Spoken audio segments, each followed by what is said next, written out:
Imagine mandar 200 currículos e ouvir não 200 vezes. Imagine passar meses conversando com alguém e do nada não combinamos. Imagine querer comprar um apartamento, mas nem o banco te dá crédito. Agora, imagine que isso não é exceção, é uma regra. Em um artigo do New York Times, o jornalista David Brooks fez uma afirmação que ecoou pelo mundo. Talvez esta seja a geração mais rejeitada da história. E isso não é exagero. Hoje vamos entender por que os jovens adultos estão vivendo uma epidemia silenciosa de rejeição e como isso está moldando não só as vidas, mas o futuro da sociedade inteira. David Brooks, ele chegou a essa conclusão depois de conversar com dezenas de jovens entre 20 e 35 anos. Gente talentosa, conectada, bem informada, mas emocionalmente esgotada. E o motivo?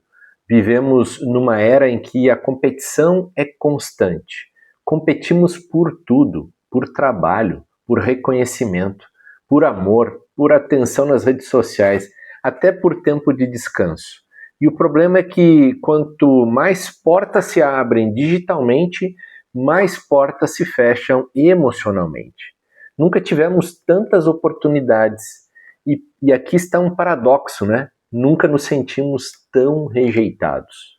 E o que ele ouviu foi repetido como um eco. Sinto que estou sendo rejeitado em tudo. No trabalho, um único estágio pode receber 5.000 candidatos. Muitos se formam com dívidas, mas sem emprego. No amor, relacionamentos viraram algoritmo. Um match não garante conexão. Um não combinamos pode destruir a autoestima. Na vida adulta tradicional, comprar uma casa, em muitas cidades é impossível sem herança. Ter filhos, cada vez mais visto como um luxo arriscado. O resultado? Uma geração inteira crescendo com uma sensação de que não importa quanto se esforce, nunca será bom o suficiente. E essa rejeição não é só social, ela é também econômica. Empregos escassos, salários defasados, custos altíssimos. Ela é também afetiva, relacionamentos mais frágeis, comunicação superficial. E ela é existencial, aquela sensação de que, mesmo tentando muito, você ainda não é suficiente. Mas aqui tem algo também muito assustador. Rejeição não é só emocional, é neurológica.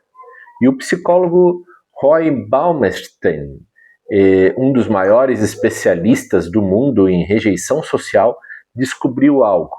Ser rejeitado ativa a mesma área do cérebro que sente dor física. Sim, ser ignorado dói como levar um soco. Mas vai além.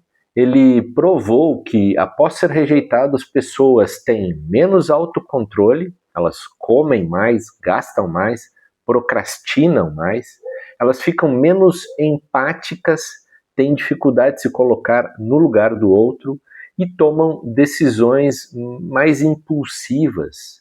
E sim, ficam mais agressivas até com quem não as rejeitou. Ou seja, rejeição crônica não cria vítimas passivas, cria pessoas feridas, desconfiadas e isoladas. E quando isso acontece em massa, temos uma sociedade mais polarizada, mais ansiosa e menos capaz de cooperar. Quando um jovem passa anos ouvindo: você não foi selecionado, não deu certo, você não é o perfil que procuramos, isso não é apenas frustração, é uma reprogramação emocional. Aos poucos a pessoa começa a acreditar que o problema é ela. E é aí que nasce uma geração que se cobra demais, que tem medo de tentar, que confunde fracasso com identidade. Mas por que essa geração em particular está tão exposta à rejeição? 3 forças que estão convergindo. A primeira, a ilusão da meritocracia. Disseram que se você se esforçasse, você ia conseguir. Só que o jogo mudou. Hoje, esforço não garante resultado. E quando você falha num sistema que prometeu sucesso, você se sente pessoalmente falho. A segunda é a comparação infinita. Se olharmos bem, nossa cultura moderna, ela recompensa a aparência de aceitação. Antes você se comparava com os coleguinhas da escola. Hoje você se compara com influencers, com CEOs, casais perfeitos 24 horas por dia. Likes, seguidores, validação digital, todos substitutos baratos do que realmente buscamos, que é pertencer. E isso transforma qualquer fracasso numa vergonha pública. E a terceira força, a escassez estrutural. Menos empregos estáveis, menos moradia acessível, menos mobilidade social, mas mais concorrentes. E o resultado é um jogo de soma zero, onde alguém sempre perde. E se sente rejeitado também por isso. E o curioso é que, ao mesmo tempo que os jovens estão sofrendo com rejeição, eles também estão sendo acusados de serem sensíveis demais. Mas como que não seriam, né? Eles cresceram no mundo que mede valor por desempenho, não por caráter, por métricas, não por um propósito. A rejeição virou o idioma da modernidade. E o resultado é uma geração cansada, mas ainda com fome de significado. Então, estamos condenados?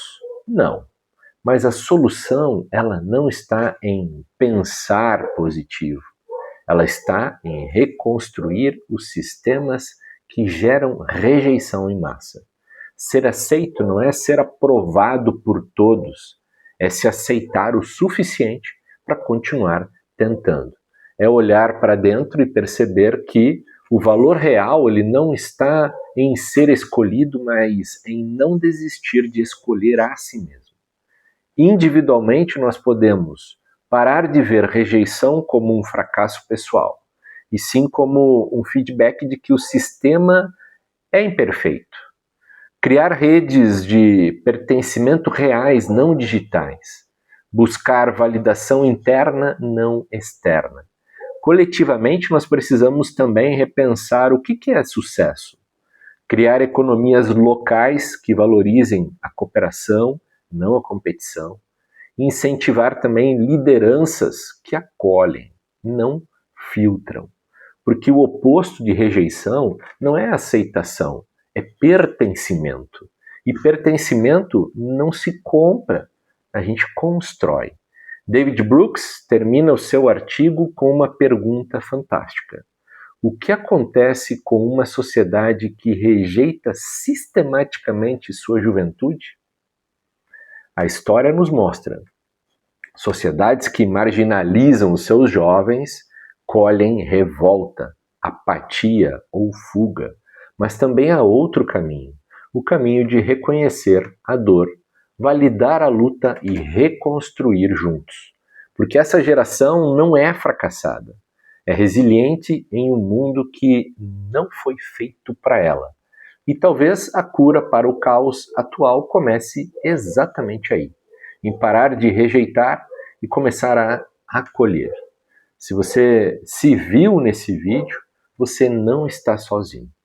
Compartilhe com alguém, comente abaixo. Até o próximo.